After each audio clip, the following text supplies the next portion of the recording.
پاکستان میں پہلی بار جنوبی ایشیا کا خواتین کا فٹ بال چیمپئن شپ۔ گزشتہ ہفتے واہگہ سرحد پر ہونے والے بم حملے کی وجہ سے ان گیمز کے مقام کو لاہور سے اسلام آباد تبدیل کیا گیا، اور سیکیورٹی خدشات اور خطے کی سیاست ایسی ہے کہ ان گیمز کے موجودہ چیمپئن بھارتی ٹیم ویزے کے مسائل کی وجہ سے افتتاحی تقریب میں حصہ نہ لے سکے۔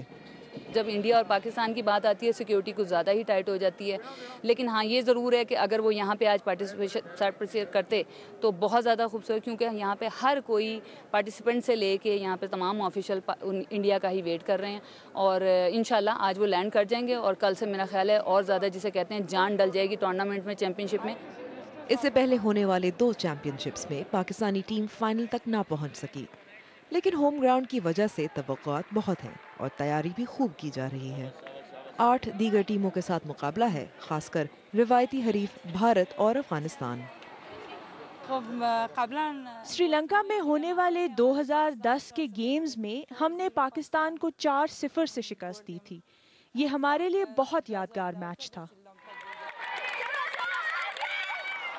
پاکستان کے 2 ہمسائے ممالک بھارت اور افغانستان بھی اس چیمپئن شپ میں شرکت کر رہے ہیں۔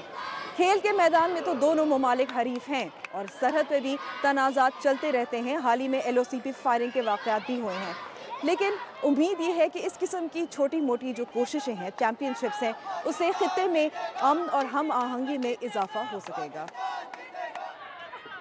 آج پاکستان سری لنکا سے 2 کے مقابلے میں 1 گول سے ہار گیا، لیکن یہاں خواتین کے لیے پروفیشنل فٹ بال کو 10 سال ہی ہوئے ہیں، آگے بہت گول باقی ہیں۔ عنبر شمسی، BBC نیوز، اسلام آباد۔